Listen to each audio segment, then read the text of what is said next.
এই মাসে শুরু হবে বাংলাদেশ এবং ইউএই মানে সংযুক্ত আরব আমিরাতের মধ্যকার ২ ম্যাচের টি-20 সিরিজ। এই সিরিজটার জন্য অলরেডি বাংলাদেশ দল ঘোষণা করেছে, তা আপনারা জানেন। কিন্তু এই সিরিজটির পূর্ণাঙ্গ সময়সূচি হয়তো আপনারা জানেন না, এবং এই সিরিজটি কত তারিখ থেকে কত তারিখে অনুষ্ঠিত হবে, কোন ম্যাচ কোন সময় অনুষ্ঠিত হবে তা হয়তো জানেন না। তাই মূলত এই ভিডিওটা বানানো। এই ভিডিওটা দেখার আগে যারা চ্যানেলটি সাবস্ক্রাইব করেননি, চ্যানেলটি সাবস্ক্রাইব করে ফেলুন এবং পুরো ভিডিওটা দেখুন, তাহলে মূলত ২ ম্যাচের এই টি-20 সিরিজের সময়সূচিটা জানতে পারবেন।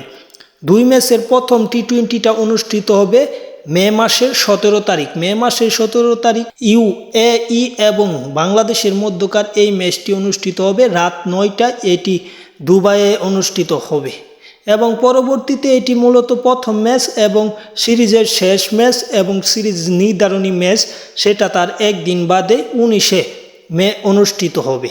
সেটি অনুষ্ঠিত হবে বাংলাদেশ এবং আরব আমিরাতের মধ্যকার ম্যাচটি ঠিক একই টাইমে রাত ৯টায় অনুষ্ঠিত হবে, যেটা বাংলাদেশ সময়। সেই দেশের সময় সেই সময় হয়তো সন্ধ্যা থাকতে পারে।